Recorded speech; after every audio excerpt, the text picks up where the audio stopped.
Hey, welcome back to another episode of GSA Does That, the podcast that uncovers the stories behind the federal agency delivering effective and efficient government.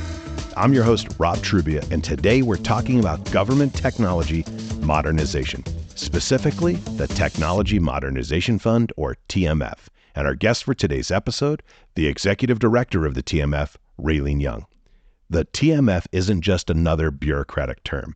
Born from the Modernizing Government Technology Act of 2017, this innovative fund is a game changer. You'll learn it offers agencies new avenues to speed up the conversion to digital services across government and ensure that every taxpayer dollar is spent wisely and efficiently. So how do agencies apply for the fund, and who decides which ideas are approved, and just who ensures these funds are spent right? Get the answers to these questions and more in our conversation with Raylene. So whether you represent an agency with a problem to solve or just someone curious about where your taxpayer dollars are being spent, stay tuned. We're about to enter the world of the TMF and the incredible changes it's bringing to our nation's technology landscape. So we're here with Raylene Young, the Technology Modernization Fund Executive Director, and we are excited to have her here as a guest. Raylene, thank you for joining us. Thank you so much for having me. So when I get an opportunity to meet somebody new, it's always exciting to me. And if we have time, and I think we do right now, I'd like to learn a little bit about you before we launch into questions about TMF. I'm a curious guy. I love people. Tell me a little bit about where you grew up, where you went to school, and how you ended up as the executive director of TMF. Yeah, in some ways, it's funny looking back now. It seems maybe more connected than it felt like at the time. But I'm from California, born and raised, grew up in Southern California and LA County. And I would say even from a young age, was always very interested in math and science, but also public services. I was a library kid, as I like to say. Every weekend, I would go to the library, check out a big stack of books and do the same thing the next week. And so I've always been curious about public services, civic engagement, and that kind of math and science background. Fast forward, many years, I started my career in Silicon Valley as a software engineer and worked on very large scale software platforms and products that quickly grew to serve billions of people and billions of transactions. And so I got to see firsthand what it looked like to deliver technology effectively at scale. But all of that was happening in the private sector, at private software companies. And so if, kind of a decade into that career, I finally got to kind of combine those two things of public services and technology, and ended up founding a nonprofit during the COVID pandemic, whose aim was to help state and local governments use technology more effectively to deliver services. So I did that starting in 2020. And in 2021, I ended up joining GSA to lead the Technology Modernization Fund. So I feel like it's been really exciting to be here finally, kind of connecting those two sides of two interests that I've had for a long time. Well, thanks for sharing that. And it's really, I find that pretty fascinating what you were talking about sharing with COVID. That could be another podcast in itself, how COVID affected our use of technology and fast forwarded things and learn about your nonprofit. But we're here to talk about the Technology Modernization Fund, which you lead. And a lot of people are not going to even know what that is. So for our guests that don't know anything about it, what can you tell us about it? Give us a brief overview, and what does it aim to do? So as far as government programs go, I would say the Technology Modernization Fund is a relatively new program. We're actually entering our 6th year of kind of active investment in technology. And something that's very exciting about the program is I think every year we have expanded and learned and kind of evolved our approach.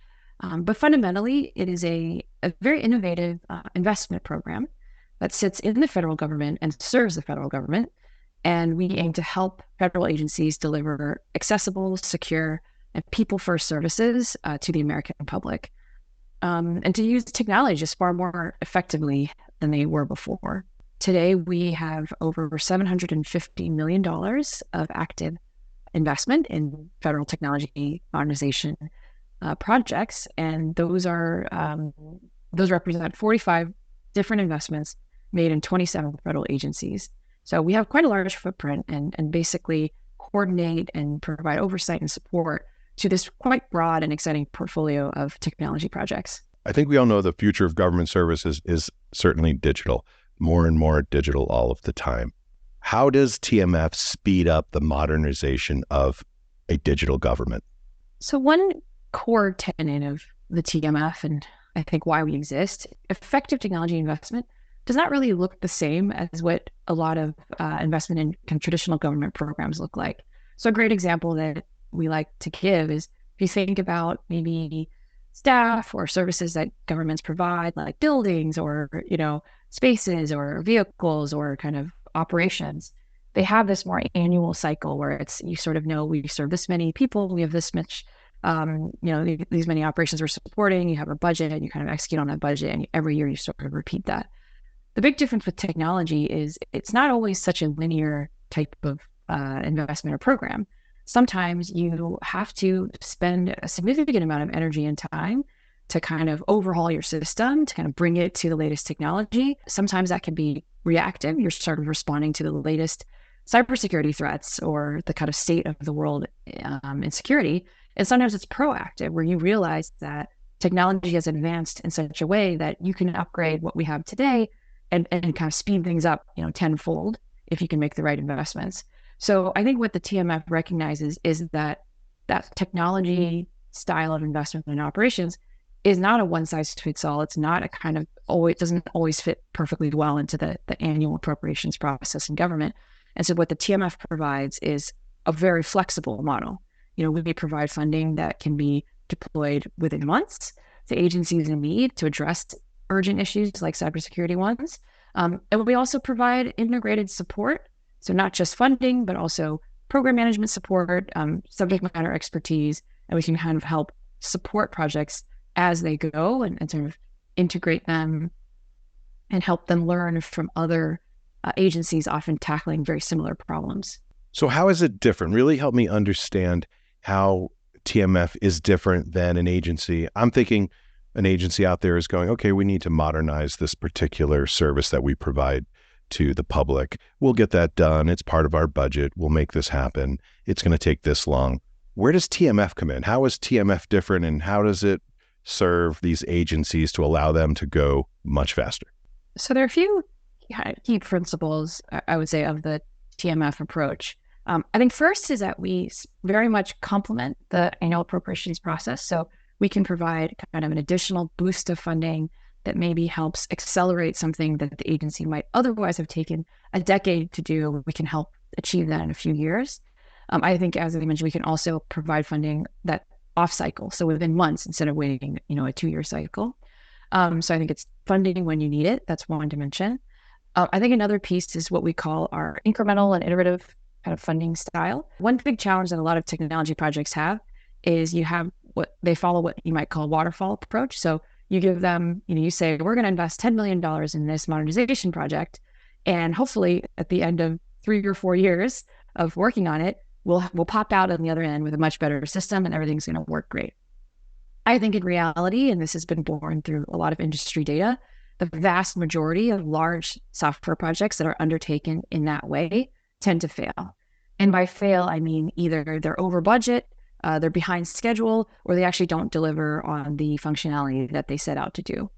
So what we do instead of that is we really try to take this agile approach. And instead of, it might be the same kind of idea, like $10 million, 3 to 4 years, this is our goal. Instead of just giving all that money up front and kind of hoping that it all works at the end, we divide every investment into what we call milestone-based transfers, and we would break that apart. So we might say, here, start off with 1.5 million, and we think that is going to help you achieve some kind of really important first steps, like user research to make sure that the problems you think you're trying to solve are actually the problems that our users really need to be solved.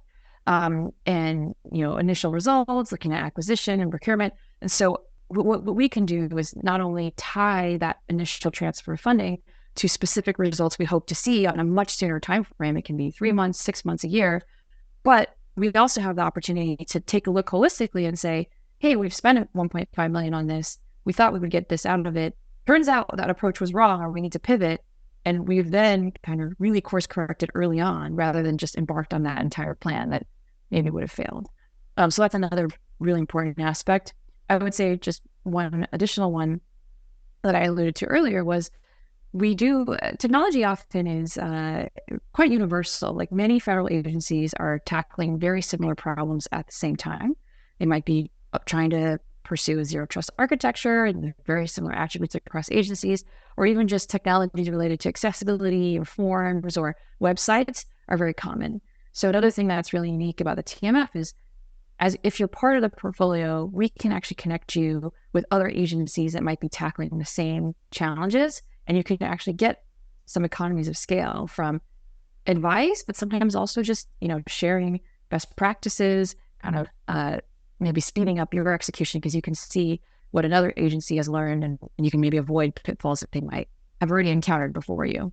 So correct me if I'm wrong, but what I'm hearing and what it sounds like is TMF functions a little bit like technology consultants with an investment portfolio that's making decisions based on need, based on where the most value can be had, and then providing project management, some oversight, and some accountability. So these projects really happen, they really happen fast, and they really work for the taxpayer. Do I have that right? Yeah, I would say yes and to that. I think everything you said, I would agree with. One thing that I say, as we sort of make an investment and kind of adopt it into the portfolio, our staff really do serve as, these kind of embedded subject matter experts. So for every investment that we've made, we have actual dedicated assigned staff that make it their job to kind of understand what's going on, help, provide feedback or support that they need, and kind of help ensure that the project is successful. But I would add a few other dimensions, because we really are looking, I think, at a quite long life cycle across the fund. So one part that we haven't talked about as much is how the fund chooses to make investments. And so my staff also provides kind of that evaluation function where we're looking at proposals and analyzing what might make for a good or bad proposal, and kind of working with the board to make new investment decisions. So sort of that upfront, more like analysis kind of piece that our team provides. And then the other piece would also be oversight.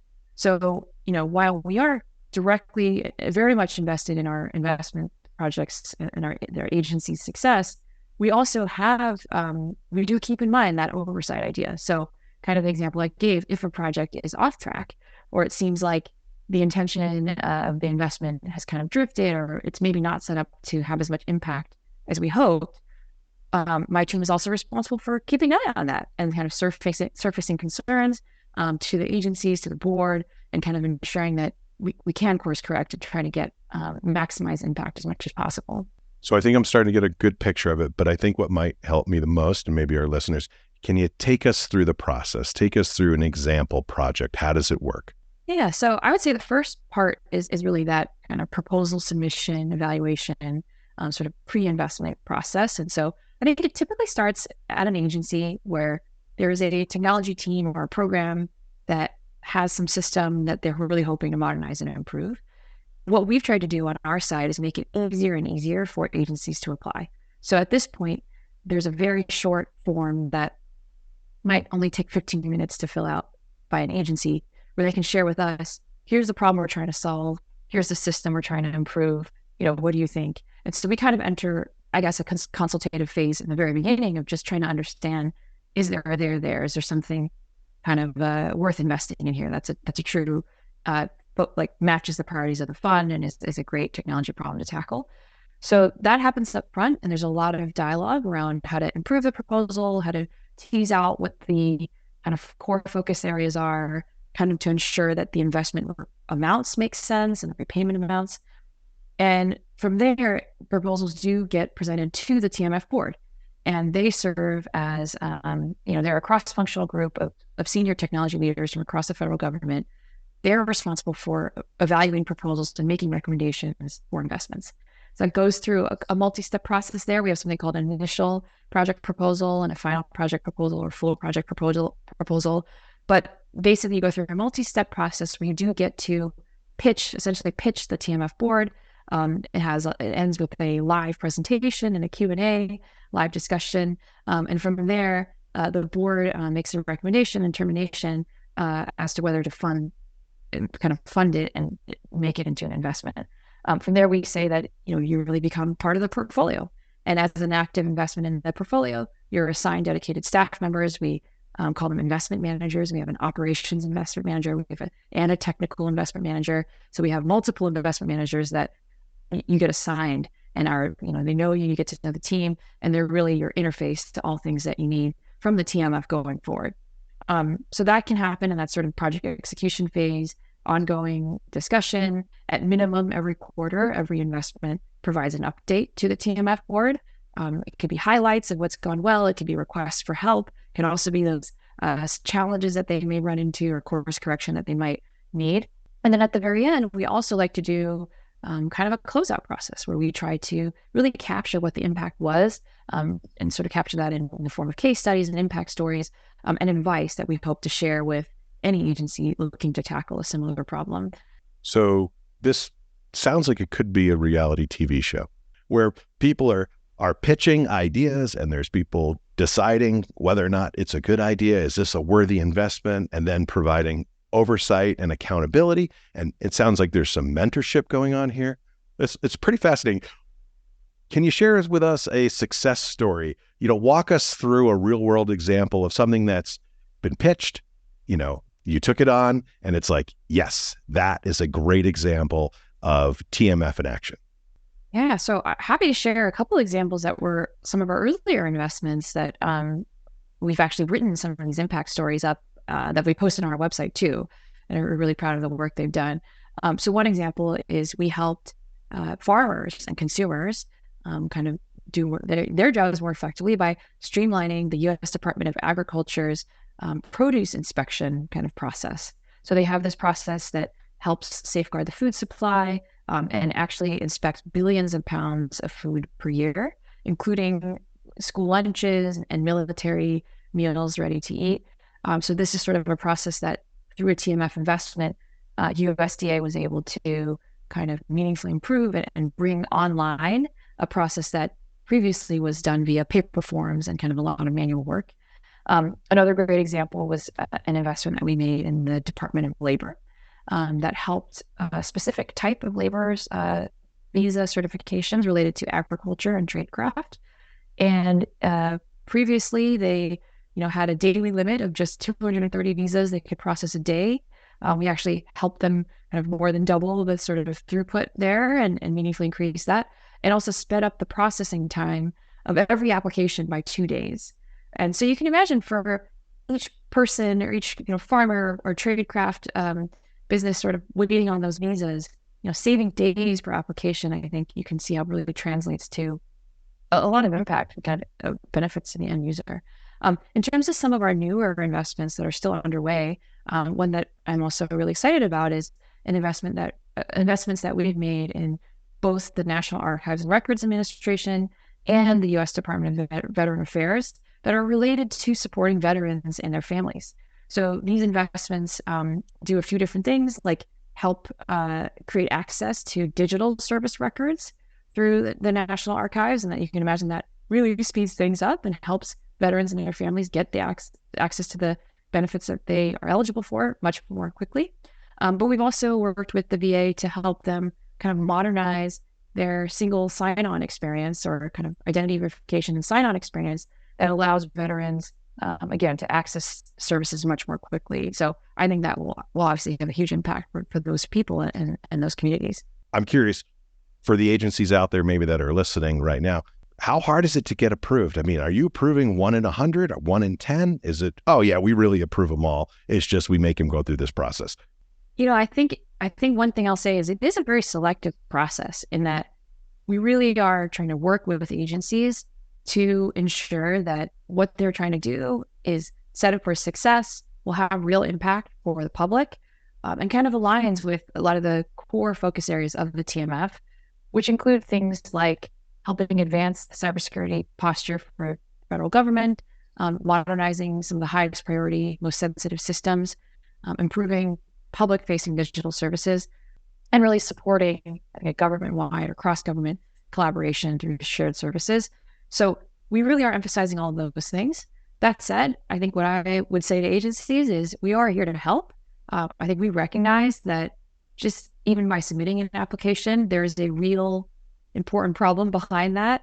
a critical problem that, as you mentioned, I think civil servants are really invested in trying to solve, and they're working hard, and they maybe are hitting a wall or really would like to use technology more effectively to solve these problems. So what we're here to do is partner as closely as possible as we can. So in cases, we've had a lot of different cases where we've helped agencies actually shape their proposals and kind of make them into a much stronger business case or technology investment case. We've had cases where proposals have been rejected and actually sometime later kind of came back with a better focus and emphasis, and then we're able to secure funding. So we really are here to try to help agencies iterate towards something that I think is a good fit for the fund.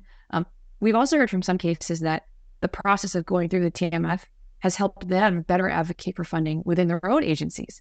So even if they aren't recipients of TMF investment, they can kind of make a better case at their own IT departments or to their own agency leadership. So I think that's also been, we were excited when we hear that happening as well. We think of that as a success. One thing I'll say just more tactically as well, for agencies listening now, we're always trying to make it easier. So we've done everything. I think I mentioned this short 15-minute form that you can find on our website that we call an expression of interest. And it's just on the website, there's a kind of area that just says get started. It helps you kind of access that flow really quickly, including even having a call or conversation with my staff. But the other thing we've also been working on is actually even developing what we're kind of calling templates for pre-filled out project plans. So for topics that we know many agencies are facing or would like to improve, such as digitizing, public facing forms. So taking those paper forms and making them more accessible and easier to use, or improving the accessibility of your websites. We see that those are examples where almost every agency could probably benefit from making those improvements. We've actually developed templates like sample proposal, documents and plans that you can find on our website. You can download, make your own, and kind of submit that way. And that's a great example where we're just trying to make it easier and easier to help agencies see what a good TMF investment proposal looks like, and to just make it easier for them to access the funds. It sounds like you're really providing a lot of help because you want the ideas, you want people to come forward. Well, let me ask you this. What is the dollar threshold? I mean, can I come to you with a project for $10,000, or do I need to be talking about something that's going to cost over $1 million? What's the dollar threshold that we're looking at here for these projects? It's a great question. I would say, in general, the benefit of the TMF is that we can provide kind of multi-year funding broken up into these different milestones and transfers that I mentioned. So I would say there is a little bit of a bigger size helps, just sort of ensure that the project that you're tackling is kind of big enough and impactful enough, and that it makes sense for our quarterly oversight and incremental transfer process. So typically, all of our investments are listed on our website, including the dollar amounts of each one, so you can kind of see the range. I do think our smaller investments have tended to be at least $1 million or sort of in that $1 million range. But it's a pretty wide range for sure. But I would say, given the style of investment, it is one where I would say aim for something that is more ambitious and takes, a little bit more money to tackle, because I think that's where we can help the most. I'm curious about these fund managers and the expertise that they must have, because it sounds like it really has to span a wide gamut, from a consultant, a mentor, maybe they're more like an accountant. I don't know. Where do you find these people? What is their responsibility for these projects? Yeah, so I really love our team. I think it's a really unique and special group that we've built here at GSA to support the TMF. We have experts that I think run the gamut. As you mentioned, we have folks who have a more financial operations background. We have others who've been technologists in industry and have developed software, and we have others who've spent a long time in federal government and have supported modernization projects of their own, sitting from an agency perspective. So we have a very cross-functional team. I think something that unites our investment managers and our staff is they're very passionate about this topic. They join the TMF to support agencies because they believe in the mission that we can use technology much more effectively to deliver services well for the public. So they kind of come in with that mission orientation, and they also come in with a desire to really be supportive and help agencies. So that's kind of how it looks. As I mentioned, we pair a more operations-oriented investment manager with a more technical investment manager so that every investment gets kind of the full range of support. So it can be anything from helping understand how to move the money faster, or sort of ensure all the contracts are in order, to having a very technical question and asking about something about zero trust or something about website accessibility. We created our team to be cross-functional that way so that we can be a one-stop shop for the agencies that we support. Is there a lot of going back and forth between the fund managers like, hey, can you help me with this? Because it's not really my lane, but my client really needs this help with this. Is there a lot of that going on, or do they really kind of work by themselves? Oh, we definitely work across the team, I would say. I think, for example, the entire team of investment managers actually goes through all the proposals together every week and kind of discusses. And we actually have a really strong collaboration sort of peer review culture. So pretty much always, you can always phone a friend or ask for help. I would say we also, really want to thank and acknowledge the TMF board, which is a pretty unique group of people. They are executives from across many different federal agencies. So we also leverage their advice and expertise regularly. So if a question comes in from an agency, certainly we will try to see if we can answer it right away, or maybe even the investment managers can sometimes respond directly. But if not, we'll ask each other. We'll actually ask the board.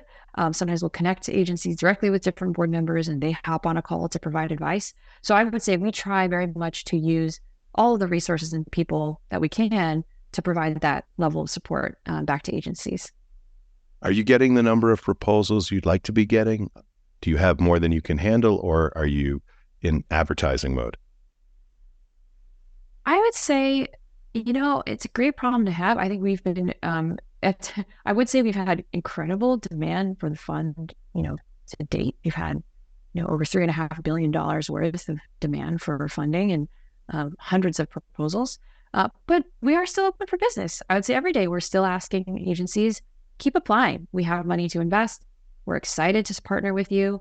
So I think it's kind of a good problem to have. We've seen the demand, but we're also very much open and eager to get proposals, in particular for the two examples I mentioned earlier around digitizing public forums and improving website accessibility and zero trust and cybersecurity. These are just areas where we are very much here and excited to receive new proposals. Yeah, it sounds like you're innovating every day. It sounds like a fascinating place to work, honestly. Interesting problems and constantly evolving and trying to make the process better and faster and better and faster. I love that. Is that why you think GSA was chosen to run the TMF? Yeah, I think that GSA is a really special agency. Maybe I'm biased on that, but I think that we really sit in that shared services space. Like we're an agency whose mission is to help the federal government and all agencies that we support operate better, get access to economies of scale, expert advice, and whether this is the real estate side or the procurement acquisition side. I think our culture and our emphasis is on supporting other agencies and increasing, I would say, government effectiveness, across the board. So I think that makes us a really natural fit. I would say another piece is GSA is also a very technically focused agency. We have, I would say, a great culture of using technology effectively to deliver services. We just provide a number of shared services ourselves in technology, and I think we also work very, very closely with councils and OMB and CIO council. So I would say it's both tied to really the DNA of the agency itself, but we also are good at and very much rely on collaboration with other groups and leaders from across the government. So I think my last question for you, Raylene, is this. If there's an agency out there that's just on the fence, they've got an idea and they're not sure if they should pitch it or not, what would you say to them? I would say don't be shy. Go to our website, send us an email, fill out that 5-minute form, 15-minute form, and just send it in. I think at minimum, you will probably get an excited, very excited set of people to hop on a call with you and hear about your idea and give you feedback. And at best, you may end up with a full-fledged TMF investment, which I think would also be really exciting. So I would just say, don't be shy, submit, reach out, and someone will get in touch with you. And I know that, for us, we love working with agencies, and it's always a highlight when we see new ideas come in. Raylene, this is great. I really appreciate this conversation. It sounds like you love your job. It sounds like it's a fascinating place to work. And I hope maybe we can catch up with you again sometime in the future and maybe jump into some of these projects and learn a little bit more about how the TMF is modernizing government at the fastest rate possible and the great things that you're doing for taxpayers. Thank you again for having me. It was a lot of fun. That was Raylene Young, Executive Director of the TMF. So helpful to understand the big steps the government is taking with technology and just how it's making things better and more user-friendly for all of us. And now you know GSA does that. Hey, looking ahead to episode 9, we'll shift our tech discussion to a game changer in transportation. You guessed it, electric vehicles. Learn about GSA's ongoing transition to an EV-centric fleet and just how they're making it happen. Well, that wraps up our time for today. We'd love you to follow us, and for more information about the podcast, visit gsa.gov/podcast. And we'd love to hear from you. Maybe you'd like to suggest a topic or guest. Send us an email at gsadoesthat@gsa.gov. I'm your host, Rob Trubia. Our executive producer is the one and only Max Tempora. GSA Does That is a production of the U.S. General Services Administration, Office of Strategic Communication.